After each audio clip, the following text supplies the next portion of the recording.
అప్పుడు గ్యారంటీ సభలు, ఇప్పుడు counter డిక్లరేషన్లు.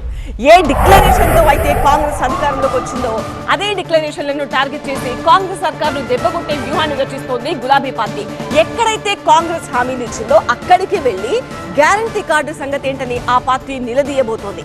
Different concept, different theme తో ఎన్నికల వాతావరణాన్ని క్రియేట్ చేసేలా ప్రజల్లోకి రాబోతోందట గులాబీ పార్టీ. ఎన్నికలకు ఇంకా 2 ఏళ్ల సమయం ఉన్నప్పటికీ అప్పుడే క్షేత్రస్థాయిలో పట్టు సాధించేందుకు భారత రాష్ట్ర సమితి అధినేత కేసీఆర్ సిద్ధమయ్యారు. కాంగ్రెస్ పార్టీ ఇచ్చిన 6 గ్యారెంటీలపై నిలదీయడమే లక్ష్యంగా రాష్ట్ర వ్యాప్తంగా తిరిగేందుకు ప్లాన్ చేస్తున్నారు కేసీఆర్. వరంగల్ నుంచి కామారెడ్డి వరకు ఎన్నికలకు ముందు కాంగ్రెస్ ఎక్కడైతే డిక్లరేషన్ సభల్ని నిర్వహించిందో అదే ప్రాంతాల్లో భారీ బహిరంగ సభలు నిర్వహించాలని గులాబీ పార్టీ నిర్ణయించింది. ప్రజాగర్జన పేరుతో రాష్ట్ర వ్యాప్తంగా భారీ సభలు నిర్వహించేందుకు బీఆర్ఎస్ రోడ్ మ్యాప్ రెడీ చేసుకుంటోంది. అధికారంలోకి వచ్చి ఇన్ని నెలలైనా ఒక్క హామీని కూడా పూర్తి స్థాయిలో అమలు చేయలేదని ఆరోపిస్తున్న బీఆర్ఎస్ అదే అంశంపై ప్రజల్లో విస్తృతంగా చర్చ జరిగేలా ప్రజల మధ్య సభలు పెట్టి వివరించాలని భావిస్తోంది. వచ్చే నెల 6వ తేదీ నుంచి ఈ బహిరంగ సభల పరంపర ప్రారంభం కానుంది. మొత్తం 8 సభల్ని బీఆర్ఎస్ నిర్వహించబోతోంది.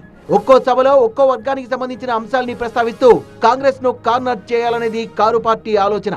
వరంగల్ వేదికగా రైతు డిక్లరేషన్, హైదరాబాద్ లో యువ డిక్లరేషన్, చేవెళ్లలో ఎస్సీ ఎస్టీ డిక్లరేషన్, ఇలా ఒక్కో సభలో ఒక్కో వర్గానికి హామీలపై గ్యారెంటీలు ఇస్తూ ఎన్నికల సమయంలో కాంగ్రెస్ క్యాంపెయిన్ చేసింది. ఇప్పుడు గులాబీ పార్టీ కూడా అదే ప్రాంతంలో కౌంటర్ డిక్లరేషన్లు ఇవ్వబోతోంది.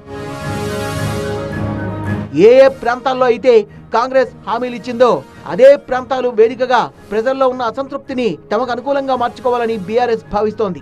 రైతు మహాసభ, మహిళా సభ, యువ సమ్మేళనం, నిరుద్యోగ భేరీ, ఇలా ప్రతి వర్గానికి ఒక ప్రత్యేక వేదికను సిద్ధం చేస్తోంది పార్టీ. ముఖ్యంగా రైతు రుణమాఫీ, మహిళలకు నెలకు 2,500 రూపాయల సాయం, నిరుద్యోగ భృతి వంటి అంశాలపై కాంగ్రెస్ సర్కార్ను ఇరకాటంలో పెట్టడమే ఈ సభల లక్ష్యం. 8 సభల్లో కేసీఆర్ స్వయంగా పాల్గొని ప్రసంగించనుండడంతో పార్టీ క్యాడర్లో కొత్త ఉత్సాహం నెలకొంది. 2023 అసెంబ్లీ ఎన్నికల్లో ఓటమి తర్వాత కొంచెం స్తబ్దుగా ఉన్న పార్టీ శ్రేణుల్ని ఎన్నికల మూడ్లోకి తీసుకురావడంతో పాటు ప్రభుత్వ వ్యతిరేక ఓటును ఇప్పటి నుంచే కూడగట్టడం ద్వారా వచ్చే ఎన్నికల నాటికి తిరుగులేని శక్తిగా ఎదగాలి అన్నది గులాబీ బాస్ వ్యూహంగా కనిపిస్తోంది.